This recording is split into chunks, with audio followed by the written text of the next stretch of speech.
Assalamualaikum warahmatullahi wabarakatuh. Perkenalkan, nama saya Feby Ardanitya Stolip, NIM D 500-20143. Saya akan presentasikan hasil proposal penelitian saya dengan judul Sintesis dan Karakterisasi Fisiokimia Film Gelatin Tulang Sapi, Kitosan, Sukrosa yang ditausilangkan dengan PVA sebagai Advanced Medical Material.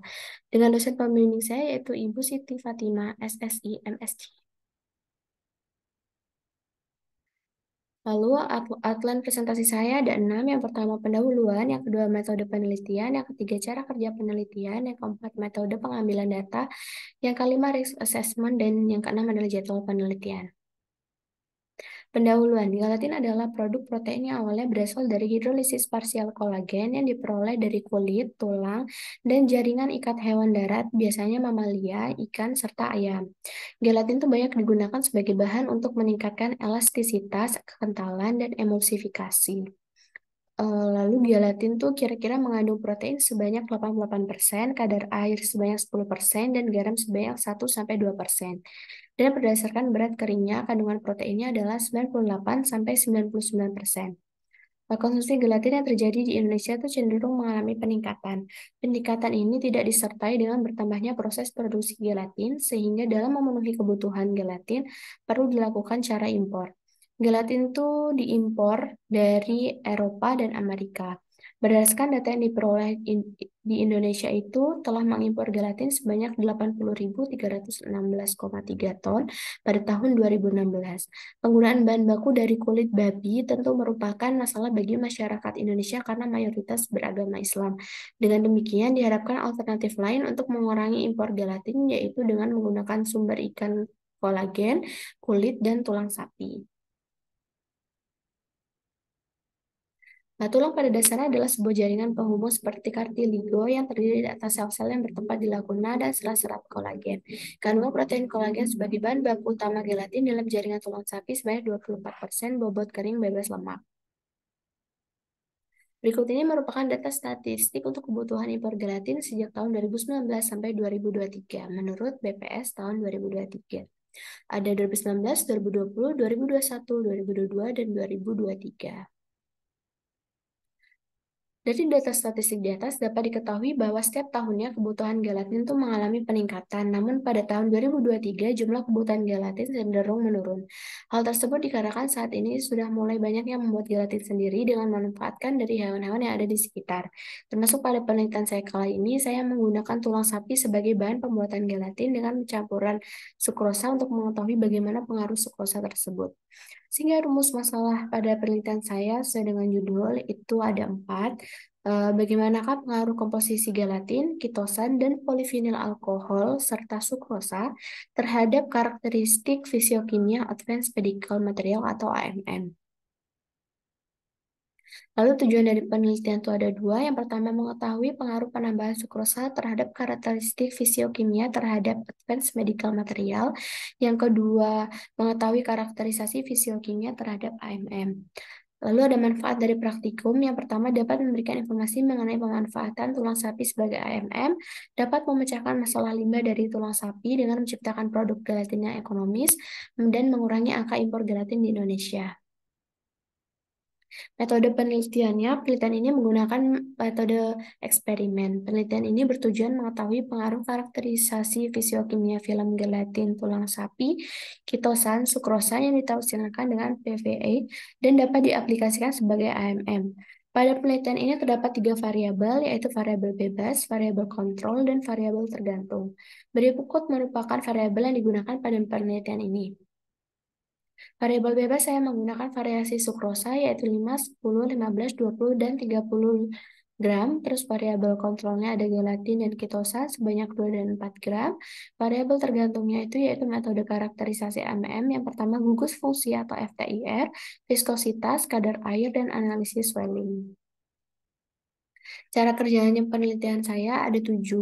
Yang pertama, pembuatan larutan gelatin sebanyak 2 gram dilarutkan dalam memilih aquades, lalu di-stirring selama 2 jam pada suhu 60 derajat Celcius dan diulang sebanyak 6 kali pengulangan. Pembuatan larutan kitosan, pembuatan larutan PVA itu sama saja seperti gelatin, namun yang berbeda adalah banyaknya gram yang dibutuhkan.